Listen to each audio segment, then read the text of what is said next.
오늘 우리에게 주신 하나님의 말씀 요한복음 6장 41절부터 51절까지의 말씀입니다.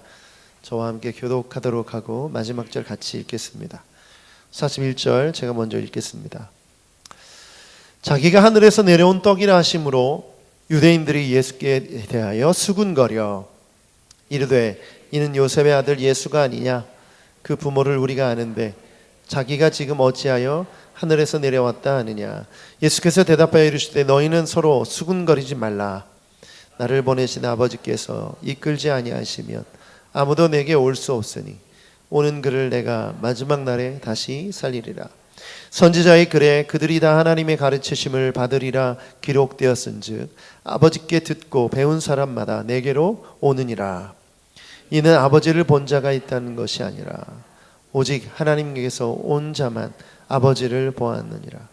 진실로 진실로 너희에게 이르노니 믿는 자는 영생을 가졌나니 내가 곧 생명의 떡이니라.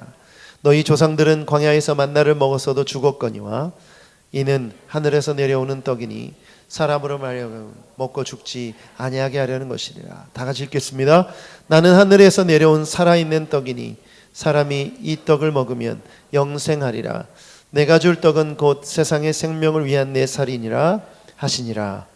아멘. 아멘. 예수님은 생명의 떡이십니다. 왜 예수님께서 생명의 떡이라고 말씀하셨을까요? 여러분, 지난주에 우리 추수감사주의를 맞이해서 떡 드셨죠? 맛있었나요? 네, 정말 맛있었습니다.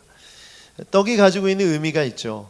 떡을 먹어야만 우리의 육체가 살 수 있습니다. 그렇기 때문에 음식은 우리에게 꼭 필요한 것입니다.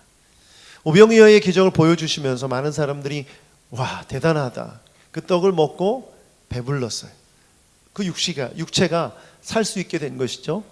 그래서 예수님께서 자기 자신이 영혼의 양식인 자기 자신이 예수님이 생명의 떡임을, 그 영혼을 위한 생명의 떡임을 말씀해 주시고 있습니다. 그래서 요한복음 6장은요 오병이어의 기적을 통한 생명의 떡에 대한 말씀이에요. 굉장히 긴 말씀이 진행되는데 그 말씀의 그 내용마다 유대인들이 가지고 있었던 생각, 그 질문들이 함께 있습니다. 오늘 그 질문과 예수님의 대답을 함께 보면서 하나님의 뜻을 깨닫는 여러분 되시길 축복합니다. 첫 번째, 오늘 주시는 메시지는 이것입니다. 예수님을 온전히 믿으십시오. 같이 읽겠습니다. 시작. 예수님을 온전히 믿으십시오. 자, 41절부터 43절까지 다시 한번 천천히 읽어보겠습니다. 시작.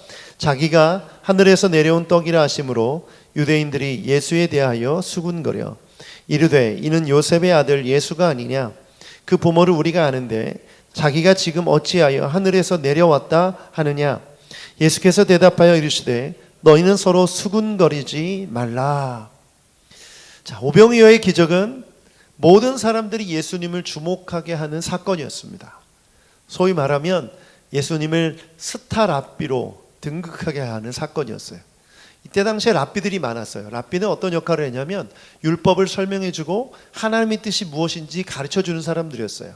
예수님 외에도 랍비들이 많았죠. 그래서 어떤 랍비가 유명하다 그러면 와, 사람들이 찾아가서 말씀을 듣곤 했습니다.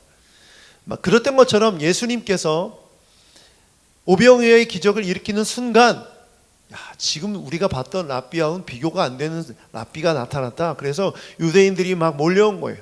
디베리아에서도 올려오고 그 떡을 먹은 사람도 몰려오고 수많은 사람들이 예수님을 찾아다니고 예수님께 말씀을 들으려고 나와왔습니다. 그런데 이 사람들 중에는 예수님이 어린 시절을 알고 있었던 사람도 있었어요. 예수님의 부모가 누군지도 알고 있었고 예수님의 어렸을 때 행동과 그 집안을 다 알고 있었던 사람들이 있었어요. 근데 그 사람들이 예수님의 말씀을 듣는데 뭐가 걸린 거예요? 예수님이 이렇게 말씀하셨어요. 나는 하늘에서 내려온 떡이다. 이 말을 하니까 이 떡이라는 단어보다는 뭐가 걸린 거예요? 하늘에서 내려왔다라는 것 때문에 걸린 거예요. 분명 내가 그 아버지 요셉을 아는데, 마리아를 아는데, 어린 시절 내가 봤는데 어떻게 저런 말을 하지? 그 자신이 알고 있었던 예수님에 대한 그 경험이, 지식이 하늘의 떡이신 예수님을 믿는 데 걸림돌이 된 것이죠. 여러분, 이 유대인들의 입장에서 봤을 때 이해가 되지 않습니까? 누군가가 나는 하늘에서 왔다 이렇게 말했을 때 그 동네에서 같이 살던 사람이라면 충분히 이렇게 질문할 법해요. 그런데 여러분, 이 유대인들이 가졌던 이 지식, 이 경험 온전한 것입니까? 온전하지 못한 것입니까? 온전하지 못한 것이죠. 왜 그렇습니까? 그들은 예수님이 성령으로 잉태된 것을 몰랐어요. 예수님이 하나님의 아들로 말구유에 오셨다는 것을 몰랐어요.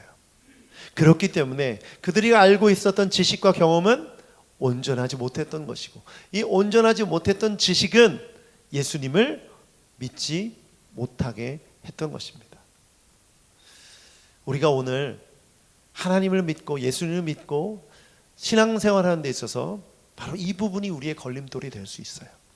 여러분이 알고 있는 지식, 경험이 예수님을 온전히 믿는데 방해가 될 수 있다는 것입니다. 요즘 세상이 많이 혼란스럽죠. 특별히 교회에 대한 비판과 질타가 많습니다. 맞아요. 교회가 잘못한 게 맞습니다. 목회자들이 실수한 것들이 많아요. 전도를 하다 보면 목회자들의 잘못과 실수와 교회의 부정과 부패에 관한 부분들 많이 얘기하세요. 그렇죠. 저는 그 내용들을 볼 때 이런 생각이 들어요. 물론 우리가 하나님 앞에서 바로 서야 되고 정직해야 되고 의로워야 하지만 우리가 인간이기 때문에 어쩔 수 없이 짓는 죄, 여전히 드러나는 이 죄의 문제에 대해서 세상은 이것을 가지고 예수님을 온전히 믿지 못하게 하는 도구로 쓰고 있구나. 그들이 예수 믿지 않게 하는 이유로 쓰임받고 있는 것이죠. 신천지의 포교 전략 중에 하나가 뭔지 아세요? 신천지의 포교 전략 중에 하나는 뭐냐면 모든 교회의 목회자들은 다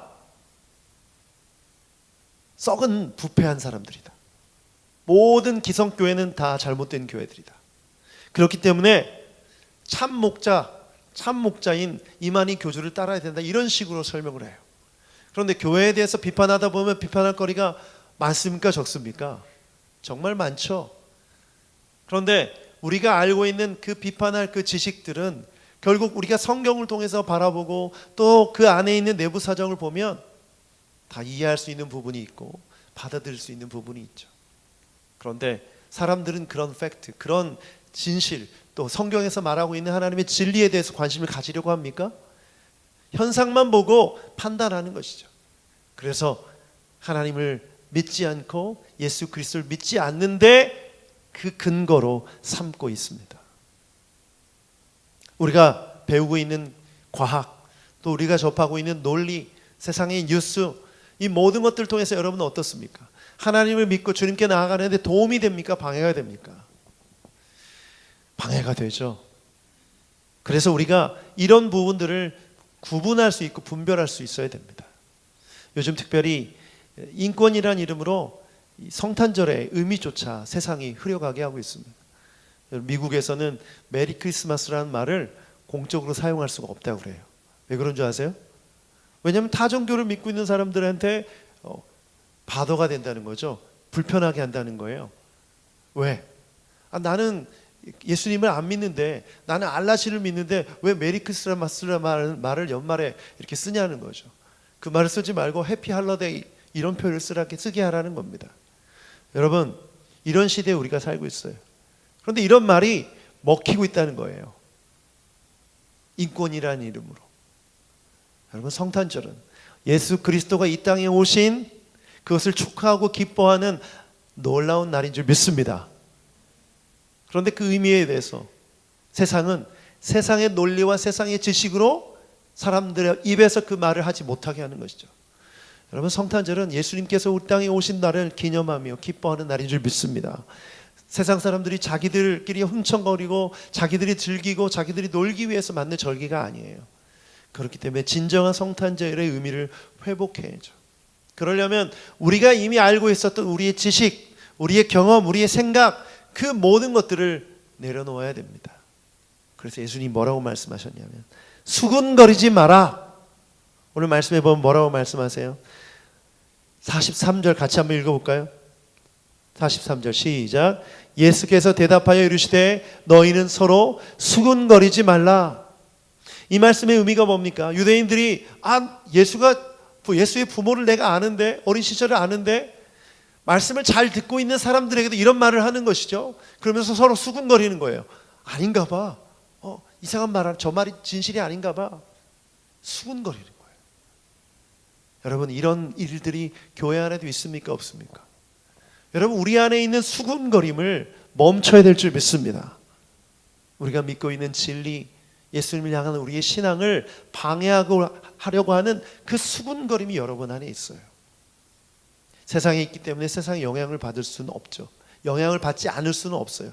그러나 그 영향을 하나님 앞에서 어떤 것이 좋은 것이고 어떤 것이 나쁜 것인지 구분할 수는 있어야 돼요.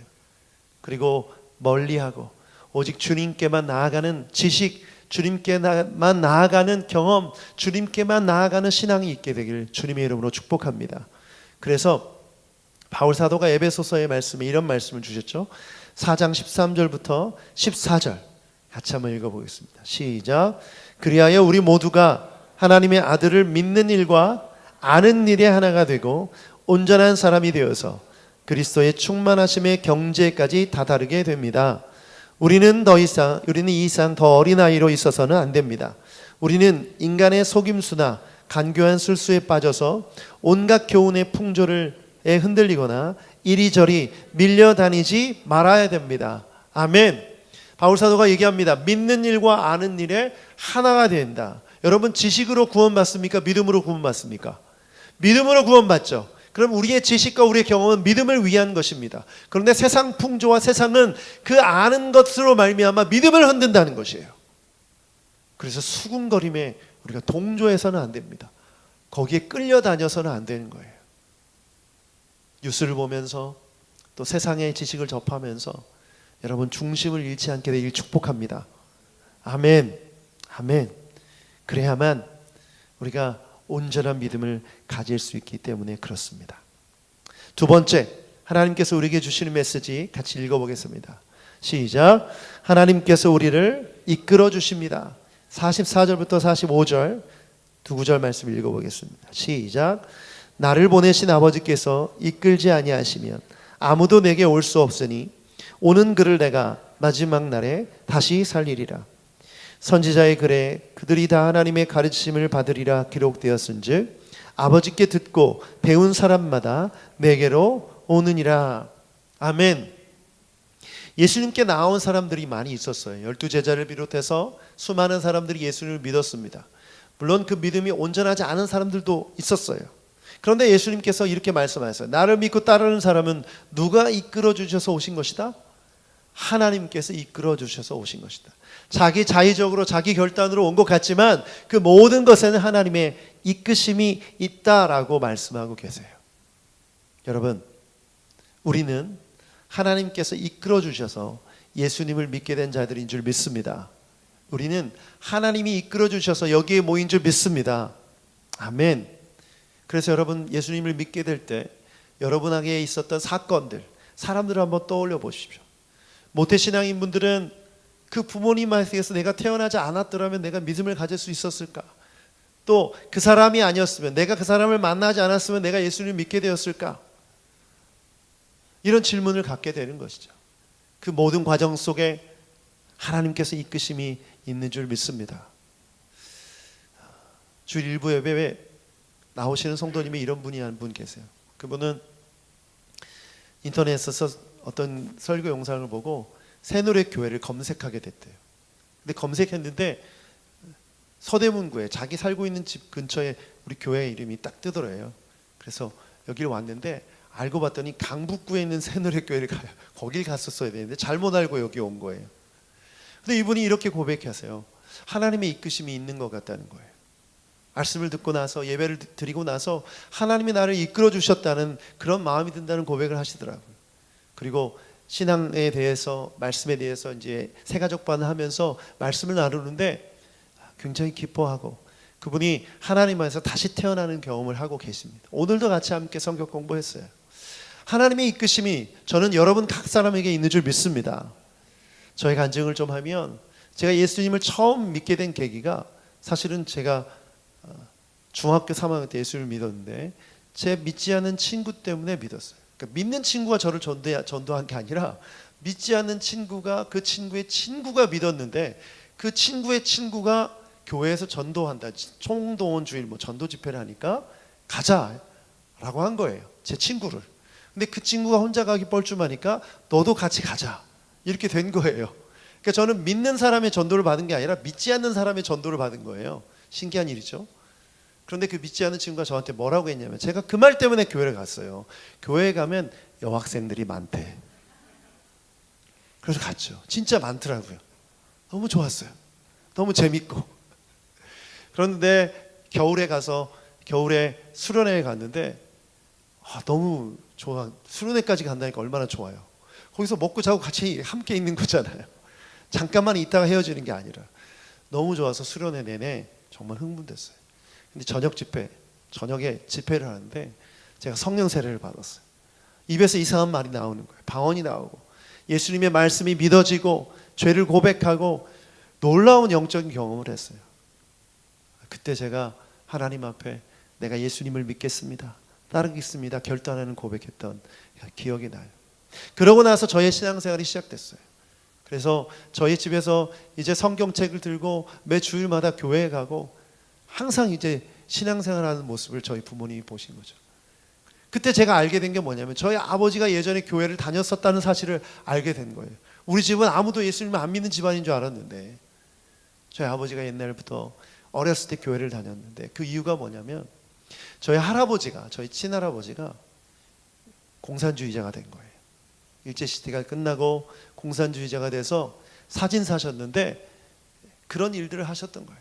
그러다가 잡혀서 감옥에서 돌아가셨어요. 이 일 때문에 저희 가족 모두가 다 사상에 문제가 있는 집안으로 될 뻔한 거죠. 그 불이익이 모든 가족에게 다 갈 수 있게 되었기 때문에 저희 작은 할아버지가 자원해서 군대에 입대하셨어요.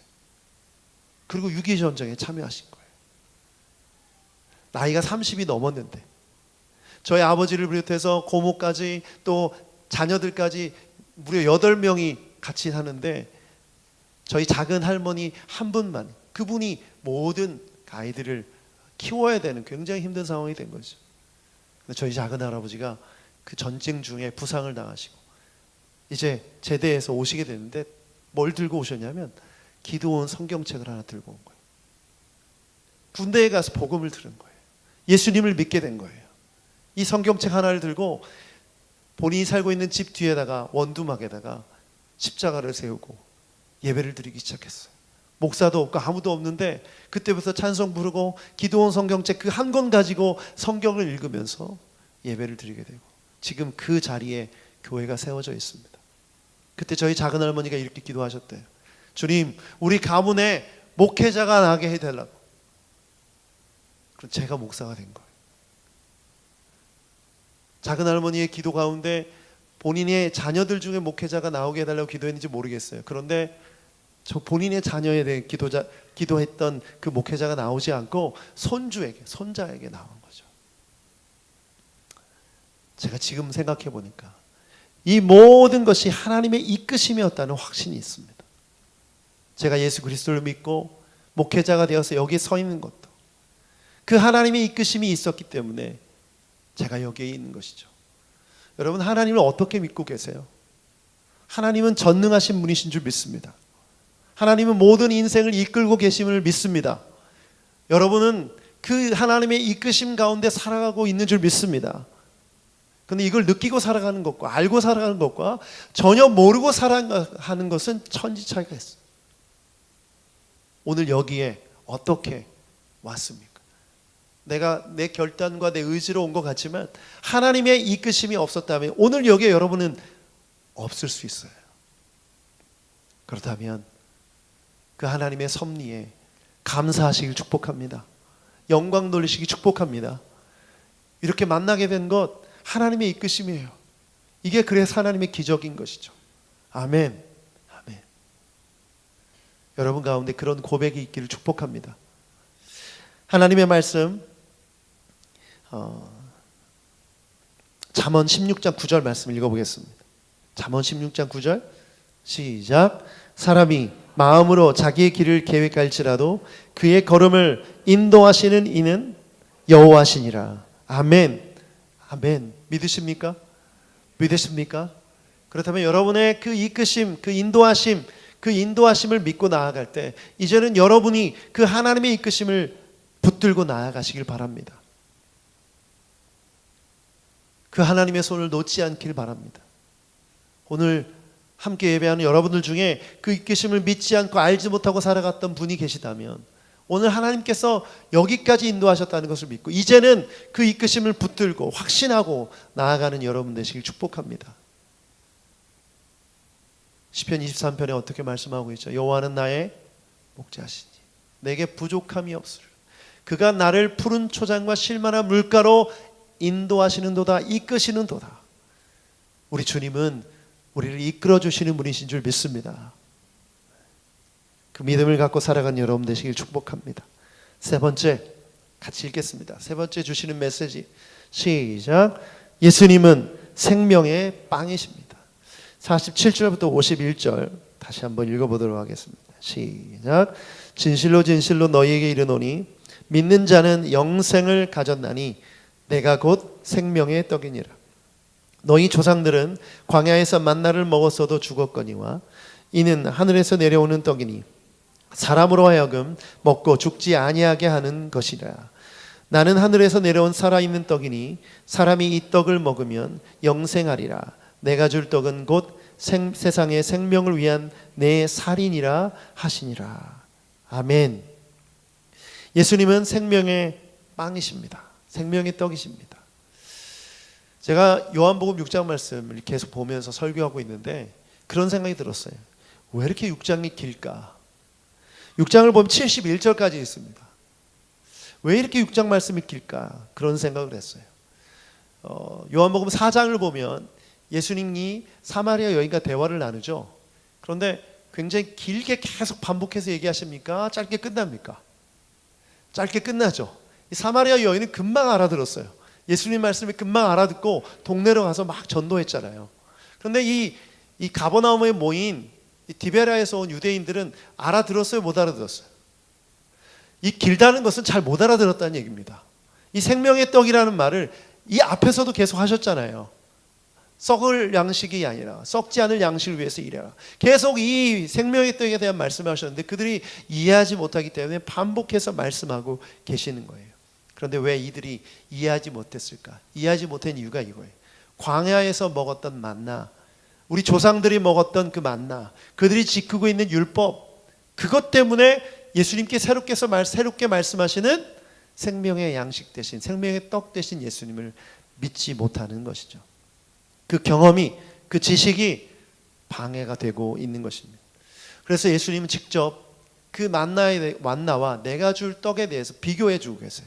오늘 본문을 우리가 읽었기 때문에 자, 광야에서 먹었던 만나는 뭐냐? 만나는 그 다음날 되면 썩습니까? 안 썩습니까? 썩죠. 그 만나를 먹었던 사람들 죽었습니까? 안 죽었습니까? 죽었죠.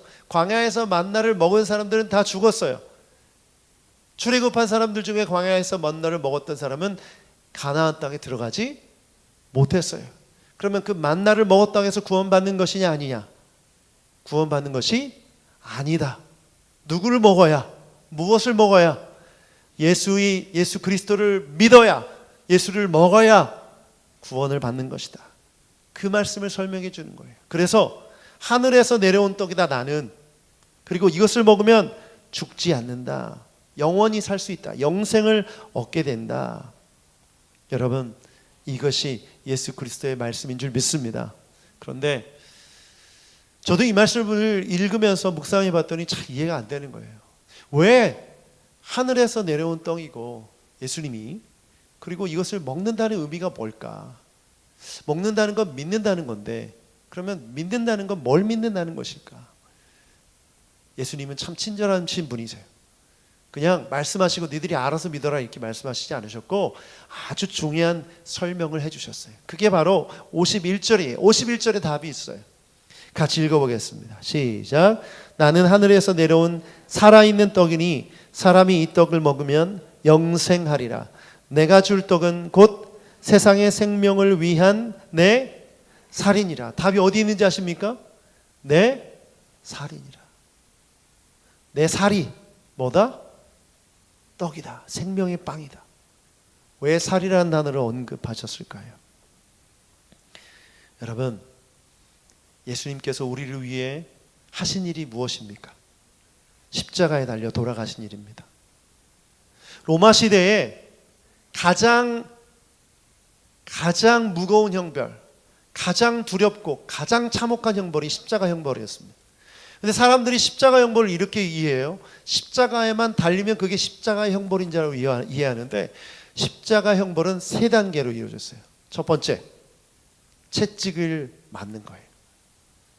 근데 채찍이 그냥 우리가 장난감으로 파는 그 말채찍 뭐 이런 정도가 아닙니다. 그 채찍은 39가지 가죽끈으로 되어 있어요. 이 가죽끈 안에는 쇠구슬이 박혀 있습니다. 그리고 끝에는 동물의 이빨, 뼈들이 달려 있어요. 납덩어리들이 달려 있어요. 근데 이것을 어떻게 쓰냐면 물에 적셔둡니다. 가죽이 물을 먹으면 어떻게 되죠? 굉장히 무거워지죠. 그리고 이것을 죄인을 나무 기둥에 묶어놓고 등을 때리는 거예요. 그런데 이게 채찍이 얼마나 무겁냐면 군인이 장정이 들기에도 무거운 무게입니다. 혼자 할 수 없어서 번갈아 가면서 치는 거예요. 채찍 자체가 무겁기 때문에. 그런데 이 채찍을 가지고 십자가 처형을 당하는 사람의 등을 향해서 때립니다. 그리고 뒤를 돌게 해서 앞을 향해서도 치고. 그런데 이 채찍이 내리칠 때 어떤 현상이 일어나냐면, 여러분 보통 딱 때리면 피멍이 들거나 멍이 들잖아요. 그런데 이 채찍은 그 날카로운 이빨이 있기 때문에 상처를 내게 됩니다. 2단계로 그 가죽에 있던 그 쇠구슬은 그 상처를 벌리게 됩니다. 그래서 한 대를 딱 때리면 채찍을 거둘 수가 없어요. 왜? 그 몸에, 그 살에 박히기 때문에. 그래서 힘을 줘서 이 채찍을 딱 떼내는 순간 뭐가 같이 떨어지나요? 살점이 떨어집니다. 살점이 뚝뚝뚝뚝 떨어지는 거예요. 그리고 그 안에 피가 솟구쳐 나오고 그 안에 뼈가 보이는 거예요. 예수님이 살이라는 언급이 바로 이거예요. 내가 너희를 위해 주는 내 빵, 이것은 바로 내 살이다. 너희를 위해 피 흘린 내 살이다. 내 살이다. 너희를 위해 찢긴 내 살이다. 이사야서 53장 5절 말씀 같이 한번 읽어보죠. 시작. 그가 찔림은 우리의 허물 때문이요 그가 상함은 우리의 죄악 때문이라. 그가 징계를 받음으로 우리는 평화를 누리고 그가 채찍에 맞음으로 우리는 나음을 받았도다. 여러분, 이 의미가 이런 것입니다. 예수님이 그 채찍을 맞으심으로 말미암아, 그 살을 찢기심으로 말미암아 우리를 위한 생명의 떡이 되어 주신 것입니다. 예수를 믿는다는 것은 그것을 믿는다는 것이에요. 그분이 나 대신에 그 형벌을, 그 징계를 받으셨다는 것, 그것을 믿는 것이 생명의 떡을 먹는 것입니다. 이렇게 채찍질에 맞으면 십자가에 달리기도 전에 죽는 사람이 있었다고 합니다. 너무나 극심한 고통에 과다출혈과 쇼크로 인해서 십자가에 달리기도 전에 죽었던 사람이 있었다고 합니다. 피가 솟구쳐 나오고 정신을 차릴 수가 없고 걸을 수도 없는 그 사람에게 십자가를 들게 합니다. 그리고 처형장으로 올라가는 거예요. 예수님은 그런 처형을 감당하셨어요. 왜? 우리의 허물 때문에, 우리의 죄악 때문에. 그리고 그것을 통해서 우리를 구원하시려고, 우리를 용서하시려고. 그래서 오늘 우리가 예수 그리스도를 믿는다는 표현을 그저 우리가 성찬식에 참여하고 고상하게 잔을 들고 마시고 빵을 먹고 이런 차원으로 이해한다는 건 정말 잘못된 모습이에요. 정말 예수님을 향한 신앙을 종교화시켜버리고 형식화시켜버린 것이, 그리스도인들은 그런 형식으로 되는 것이 아닙니다. 정말 내가 찢겨야 되는데 나 대신 그 채찍에 맞으신 예수님을 바라보는 것이 바로 생명의 빵이신 예수님을 먹는 것이. 여러분, 이것을 믿는 사람이, 이것을 경험한 사람이 구원받은 사람인 줄 믿습니다. 그저 그렇구나, 동의 차원이 아니라 정말 내 죄 때문에, 정말 나 같은 죄인 때문에 예수님이 십자가에 달리셔서 그 살을 찢기셨다는 것을 고백할 때 그 사람이 진짜 그리스도인이며 진짜 영생을 얻게 되는 줄 믿습니다. 오늘 함께 예배하는 성도들 중에 아직까지 이 믿음까지 안 가신 분들이 계실 거예요. 그런데 오늘 성경 말씀 그대로, 예수님이 하신 말씀 그대로 여러분에게 전합니다.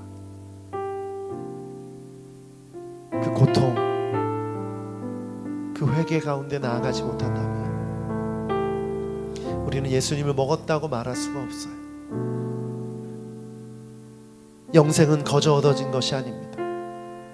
예수님이 모든 것을 다 드려 헌신하셨기 때문에 얻어진 것입니다. 오늘 찬송하면서 기도했으면 좋겠습니다. 우리 찬송가 예수 나를 위하여 이 고백을 드릴 때 여러분 마음 가운데, 심령 가운데 나는 예수님을 믿고 있는가, 나를 위해 찢기신 그 살을 알고 있는가 기억하는 것, 우리 자신을 돌아보며 함께 찬양하고 기도하십시다.